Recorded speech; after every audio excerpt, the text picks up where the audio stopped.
لا خير في كثير من نجواهم. No good is there in much of their private conversation. Much of their private conversation, Allah says, it is void of good.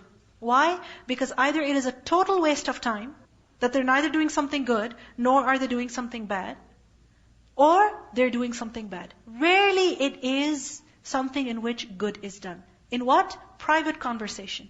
Think about it, the messages that we send, they're also a form of private conversation.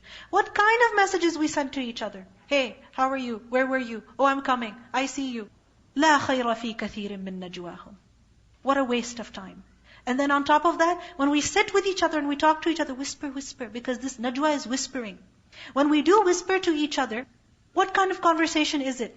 What is it that we're whispering about? Something good? If it was something good, there would be no need to whisper. Generally speaking. So لا خير في كثير من نجواهم. This is why we should not waste our time in such private conversations. Except for those who enjoin charity. Meaning, privately, you tell somebody, you should give sadaqah here too. That is good to say privately. Why? Because you're preserving your intention and also the intention, the sincerity of your friend whom you're advising. Or that which is right. Or conciliation between people. Meaning when there is an argument between people, then it's best to talk privately about that. Why? Because then everybody will come to know about that fight. And whoever does that, seeking means to the approval of Allah. Meaning if a person is whispering, even sending messages, even privately, alright, but what's the objective? Seeking the pleasure of Allah, then we are going to give him a great reward. What a beautiful deen.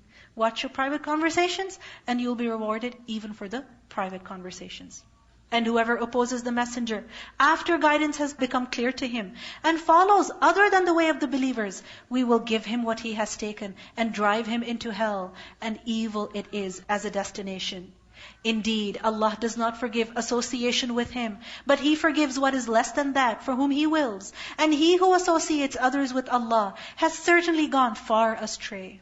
This is why it's so important that we come to know what shirk really is. What is shirk? What are its types? So that we can avoid it.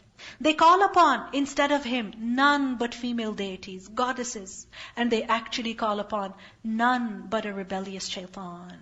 Every mushrik is in fact the worshipper of shaitan. Who is shaitan? Whom Allah has cursed. For He had said, I will surely take from among your servants a specific portion. Where? To hellfire with Him.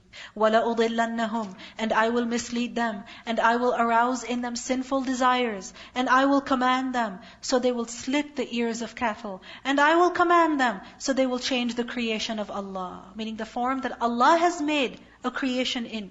What does Iblis, what does shaitan tell people to do? Change that form. Change the body, the sexual organs even. All of this is what?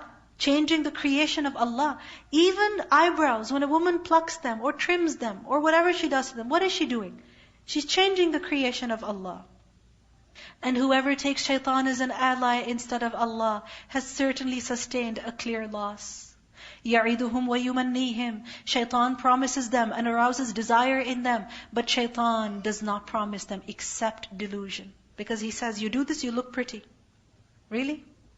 If we start pursuing the pleasure, the approval of people, that is delusion. Absolute delusion. أُولَٰئِكَ مَأْوَاهُمْ جَهَنَّمْ. The refuge of those will be hell, and they will not find from it an escape. But the one